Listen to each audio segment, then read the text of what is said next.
Okay, the Cedar Tree, our tree of life, composed by Hope Village for the Seashell Art Festival, October 2015. The cedar tree is a gift of love from the Creator. My granny, Hope Village, after whom I am named, called these trees the standing people, offered a prayer of respect, and she sang to them while harvesting roots to create her baskets. She told me to the seashell people, cedar is sacred. My great-grandmother, Lomots, whose name I also carry, told me that cedar bark was regarded as medicine by supernatural beings, and we traded it to gain spiritual powers.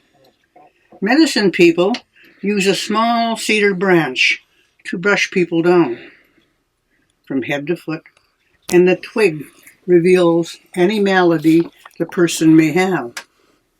I have witnessed it, literally bending itself upward, opposing gravity, as it identified a person's area of illness.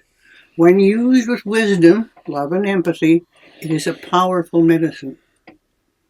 My grandpa Paul took a round cedar block and showed me how to decipher the story of that tree. It's all there to read if you open your mind and your heart to comprehend. The cedar tree tells us many things. When its rings are close together, we know there was a drought that year, and the tree suffered from thirst, and the water in the rivers was too low for the salmon's annual journey, and both the seashell people and the animal people missed their gift of life that year. When there is a wide space between rings, we know there was much water, and the salmon run was big that year. Bears, eagles, seagulls, and wolves feasted on salmon and left the carcasses to decay and add nutrients to the soil. And it filtered down to the earth and nourished the roots of Mother Cedar, enabling her to provide food and raw material for all the people. In some cases, a cedar tree was planted over an ancestor's grave, and the ancestor's blood became the tree's sap, allowing us to easily harvest the inner bark and roots, providing fiber for clothing, for tools, for fish nets, for baskets for gathering food, and baskets for cooking in. These fine woven baskets are passed from mother to daughter and from grandmother to granddaughter, and we are so grateful and proud to receive them. The winged people and the four-legged people depend upon the towering trees that provide them with refuge beneath their sheltering limbs.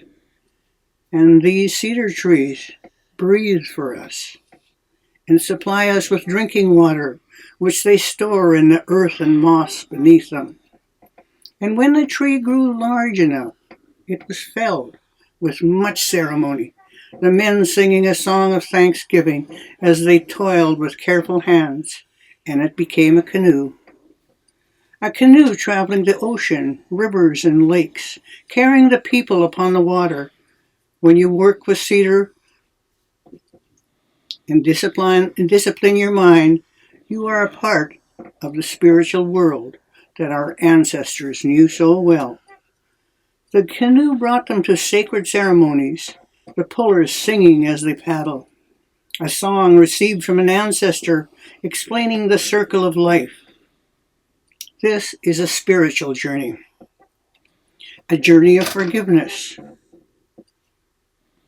to seek the faith, to truly believe.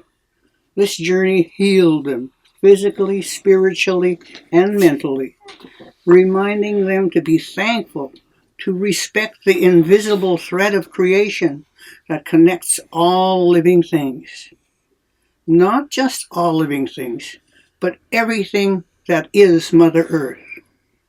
Let us sing a song of thanksgiving because we respect the sacredness of life, and for the determination that keeps our feet firmly planted on the red road. All numsh. Kai Sagali. Thank you, Great Spirit Chief. The end. It's beautiful. Yeah. Yeah, I wrote that for that. Turn it off. What's next?